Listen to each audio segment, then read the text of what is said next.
SSC के GK GS series में आप लोगों का फिर से स्वागत है। तो आज का टॉपिक है ब्रिटिश भारत की पड़ोसी राज्यों के प्रति नीति। पहला है, पहला आंग्ल अफगान युद्ध कब हुआ था? तो 1839 से 42 तक। पहला आंग्ल अफगान युद्ध किसके शासनकाल में हुआ था? तो लॉर्ड ऑकलैंड। पहले आंग्ल अफगान युद्ध का मुख्य कारण क्या था? तो रूस के साथ प्रतिस्पर्धा, जो ग्रेट गेम का हिस्सा था। पहले आंग्ल अफगान युद्ध के समय अफगानिस्तान का शासक कौन था? तो दोस्त मोहम्मद खान। अंग्रेजों ने अफगानिस्तान में किसे गद्दी पर बिठाया? तो शुजाउल मुल्क को। पहला आंग्ल अफगान युद्ध अंग्रेजों की किस घटना से समाप्त हुआ? तो काबुल से अंग्रेजों की वापसी से। पहले आंग्ल अफगान युद्ध के बाद दोस्त मोहम्मद खां का क्या हुआ? तो उसे फिर से गद्दी पर बिठाया गया। दूसरा आंग्ल अफगान युद्ध कब हुआ था? तो 1878 से 80 तक। दूसरे आंग्ल अफगान युद्ध किस वायसराय के समय हुआ? तो लिटन के समय। दूसरे आंग्ल अफगान युद्ध का कारण क्या था? तो अफगानिस्तान का रूस से संबंध। दूसरा आंग्ल अफगान युद्ध किस संधि से समाप्त हुआ? तो गंधमक संधि से। गंधमक संधि किस वर्ष हुई थी? तो 1879 में। गंधमक संधि के अंतर्गत अफगानिस्तान ने क्या स्वीकार किया? तो ब्रिटिश रेजिडेंट की नियुक्ति। दूसरे आंग्ल अफगान युद्ध में अंग्रेजों की ओर से प्रसिद्ध सेनापति कौन था? तो लॉर्ड रॉबर्ट्स। दूसरे आंग्ल अफगान युद्ध के समय अफगानिस्तान का शासक कौन बना? तो याकूब खान। तीसरा आंग्ल अफगान युद्ध कब हुआ? तो 1919 में। तीसरा आंग्ल अफगान युद्ध किस वायसराय के समय हुआ? तो लॉर्ड चेम्सफोर्ड। तीसरे आंग्ल अफगान युद्ध का मुख्य कारण क्या था? तो अफगानिस्तान का स्वतंत्रता की मांग करना। तीसरा आंग्ल अफगान युद्ध किस संधि से समाप्त हुआ? तो रावलपिंडी के संधि से। रावलपिंडी संधि किस वर्ष हुई थी? तो 1919 में। रावलपिंडी संधि के परिणाम स्वरूप अफगानिस्तान को क्या मिला? तो पूर्ण स्वतंत्रता। तीसरे आंग्ल अफगान युद्ध के समय अफगानिस्तान का शासक कौन था? तो अमानुल्लाह खां। अफगानिस्तान को भारत और रूस के बीच किस रूप में देखा जाता था? तो बफर राज्य। इसलिए ये जो है ग्रेट गेम का हिस्सा था, क्योंकि दोनों ही जो है इस पे अपना अधिकार बनाए रखना चाहते थे, क्योंकि ब्रिटिश का जितना भी यहाँ पर उपनिवेश था दक्षिण एशिया में, उसकी रक्षा के लिए अफगानिस्तान पे अपना आधिपत्य होना जरूरी था। ब्रिटिश और रूस के बीच अफगानिस्तान को लेकर होने वाली प्रतिस्पर्धा को क्या कहा गया है? तो ग्रेट गेम। तीसरे आंग्ल अफगान युद्ध के बाद अफगानिस्तान कैसा बना? तो स्वतंत्र राष्ट्र बना। आंग्ल नेपाल युद्ध कब हुआ था? तो 1814 से 1816 तक। आंग्ल नेपाल युद्ध किस वायसराय के समय हुआ? तो लॉर्ड हेस्टिंग्स।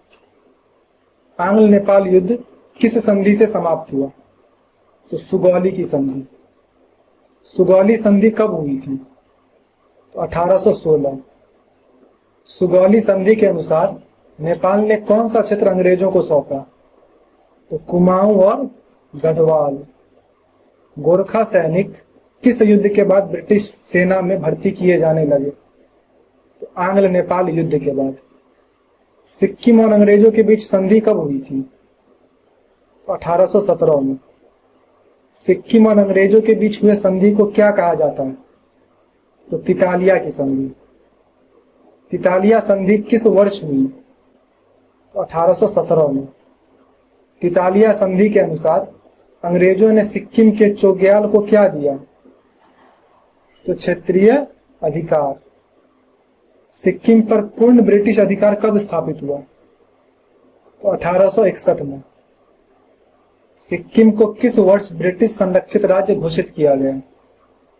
तो 61 में। जैसे मैंने नेट पर देखा तो उस पर 1800 मतलब कहीं कहीं पे जैसे कुछ एआई बता रहे हैं कि 1889 होगा, लेकिन बुक में 1861 ही दिया गया है, और भी जो मैंने मानक स्रोत देखे इसमें 1861 ही था, इसलिए मैं यही बता रहा हूँ। पता नहीं कभी कभी एआई गलत बताता है। भारत और तिब्बत के बीच पहला युद्ध कब हुआ? तो 1904 में। तिब्बत अभियान किसने संचालित किया? तो लॉर्ड यंग हस्बैंड ने। तिब्बत के साथ 1904 का समझौता किसे कहते हैं? तो ल्हासा समझौता, मतलब उसकी नाम क्या था? तो ल्हासा संधि थी। ल्हासा संधि किस वर्ष हुई? तो 1904 में। ल्हासा संधि के अनुसार तिब्बत ने क्या स्वीकार किया? तो ब्रिटिश दूतावास। तिब्बत के साथ शिमला संधि कब हुई थी? तो 1914 में। शिमला संधि 1914 के अंतर्गत कौन सी रेखा खींची गई? तो मैकमोहन रेखा। सिंध को अंग्रेजों ने किस वर्ष अपने साम्राज्य में मिलाया? तो 1843 में। सिंध विजय किसके नेतृत्व में हुई? तो चार्ल्स नेपियर के। सिंध विजय के समय ब्रिटिश गवर्नर जनरल कौन था? तो लॉर्ड एलन बरो। सिंध विजय के बाद चार्ल्स नेपियर ने क्या कहा था? तो आई हैव सिंध या पेकावी। सिंध की राजधानी क्या थी जिसे अंग्रेजों ने जीता? तो हैदराबाद। सिंध के विजय का मुख्य कारण क्या था? तो व्यापारिक मार्ग का नियंत्रण। पहला आंग्ल बर्मा युद्ध कब हुआ था? तो 1824 से 26 में। पहला आंग्ल बर्मा युद्ध किस गवर्नर जनरल के समय हुआ? तो एमहर्स्ट के समय। पहला आंग्ल बर्मा युद्ध किस संधि से समाप्त हुआ? तो यांडबू की संधि। यांडबू संधि कब हुई थी? तो 1826 में। यांडबू संधि के अनुसार ब्रिटिशों ने बर्मा से कौन सा क्षेत्र प्राप्त किया? तो असम और मणिपुर। दूसरा आंग्ल बर्मा युद्ध कब हुआ? तो 1852 से 53 में।